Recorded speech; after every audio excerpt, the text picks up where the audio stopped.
talk of the nation right now that everybody seems to be noticing is what's happening in Minneapolis again. Jim, I will just start with you, since you and I covered this 5 years ago with the fake dead black guy named George Floyd, nothing more than a mannequin with disappearing tattoos.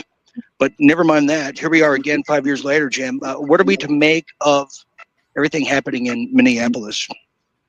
Well, I'm worried that we're getting an instant replay, that these events may be staged rather than authentic. The case with Debbie Good looks more authentic than the one with Alex Petty, because he had an earlier incident. He has died twice, once as an IDF soldier.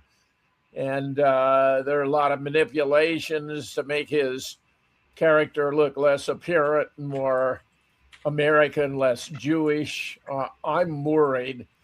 I got a friend I did a show with whose dad was a basketball coach, and he used to talk about how sometimes there's too much motion, too much going on. You need economy. And when you got all these guys swarming on him, it doesn't look right. And the gun, he was concealed carry, had a permit, but it was taken away from him before he was purportedly shot. I'm worried that we're being played all over again. Wait a minute, Jim. Are you insinuating that this most recent shooting of Mr. Petty is nothing more than a concocted scheme of sorts? I'm sorry to say it may be, Dean, and we got to be very cautious in treating it. There's some images where the head of one of the ice guys is missing in action, for example, and there's just various aspects of it that don't look right. Okay. Corey, you want to jump in, as I think Neil's about to take off for flight there. I might have a fan behind him on. Just incredible. Yeah. It's okay. Go ahead. I got some cursory, opinions about what's going on up there in Minneapolis right now. It seems to be on the heels of what's been happening with it was the senator and the congressman, people that got shot earlier this year. What was his name? I covered that in one of my deep dives as well. I forget their names now. There's so many psyops going on. It would appear to me to be what's referred to as a hybrid false flag. I don't think these conspiracies, are all mapped out to a T, to a time, to a place. If you create the situation and you amp everybody up and you put them all in there, something's going to happen. ICE agents are now being trained over in Israel with occupation tactics, as opposed to peacekeeping tactics. It looks to me like they just put them on the ground and said, "Hey, let's just go thump some people until we get the reaction that we want," and they just create the climate, and then they got it, Well, interesting, and Neil, I'll go to you, but there seems to be some truth to what Corey and Jim are saying. In fact, here's a little teaser of it. What city is it, Chief? Fucking ours is our fucking city. Arrest as many people that touch you as you want to. Those are the general orders all the way to the top. Everybody fucking gets it if they touch you. You hear what I'm saying? Less legals. We're going to look at shipping tractor trailer loads of that shit in here. So you catch what it's all about us now. It ain't about them. Professional, legal, ethical, moral. You know what we're talking about. Legal, ethical, moral. You're on camera. But other than that, it's what we do. There you go. Wow. Neil, why don't you take it from there? Because what Corey just said to me, it's almost a continuation of Obama's Peaceful Streets initiative, where you took the federal guns and toys, you took the IDF training as well, and he took all the bad soldiers from the Iraq War to join all the police precincts. What's your take on that, Neil Bishop? Well, I couldn't see the video that you played. My player just doesn't, and my laptop doesn't recognize it. But I would say that this is a pretty good psyop. And I don't know if you caught my play on words there, Dean. but we've got Mr. Pretty and Mrs. Good right by each other, and there's 33s everywhere again. There's the dinosaurs. There's all this stuff. It's so strange. And so here's what people need to remember. When I look at this stuff now, my go-to is this is some sort of psychological operation, whether it's staged, whether there's a projection screen, whether it's real. It honestly, in my mind, doesn't matter because it's real to us. It's real to people that are watching. And why are they doing it? It's they have to have the controllers have to have chaos, and there needs to be chaos in the streets right now. And we know that because I mean this is the way they've been working for the last who knows how long, decades and decades.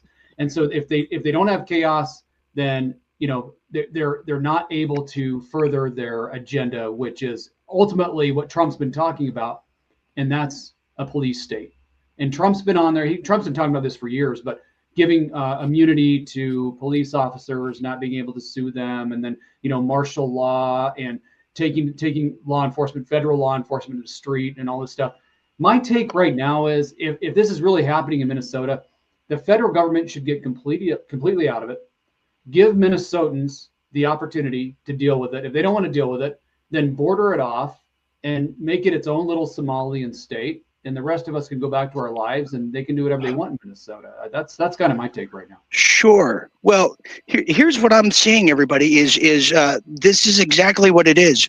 Every time we see Israel's heels, on their heels or their backs against the wall, Jim and everybody, we see some huge catastrophe that just grabs the attention of the headlines in America. You fast forward back a year ago, something with Epstein and Israel was in the papers. Boom, bunch of firefighters in Idaho got shot up randomly. We don't know why. There's been no follow-up to that. And here we are again, where the awakening bear of America is now saying no more. What Israel's been taking, how much? And Jim, didn't you tell me 55 trillion has been missing that we're just now discovering? Oh, yeah. To me the other day. Yeah, go ahead. Neil made a nice point about the good thing. There were 33s all over the place, and it's like they're playing with us. Yeah. We didn't actually see her be shot. We did later see a hole in the windshield. There was a little bit of what looked like blood on the seat. It's like with Charlie Kirk. We never saw the body. I mean, it's just astounding how often we are played by events that really weren't as they were presented. But a key aspect of this also was implied by Neil, namely, as Henry Kissinger observed, the facts don't matter. What matters is perceptions, meaning how most people interpret what's taking place. Most people think both of these and Charlie's shooting were all authentic. They were real.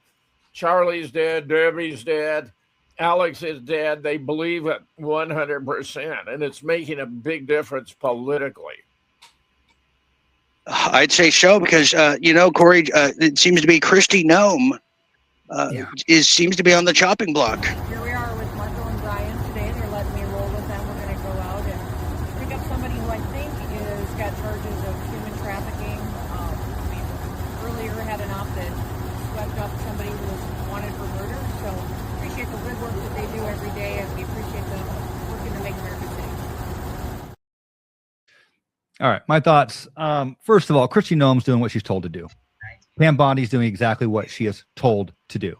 Kash Patel is doing what he is told to do. Bongino would not do or couldn't do, I believe, what he was expected to do. I think a lot of this, all of it makes a whole lot more sense if people stop looking at Israel as its own nation. Israel is a proxy state for the Western hegemony developed by the victors of World War II after World War II. It was developed by the victors of World War II in order to control the Middle East. So it could be never-ending confabulation forever there, and we can just exert power and utilize that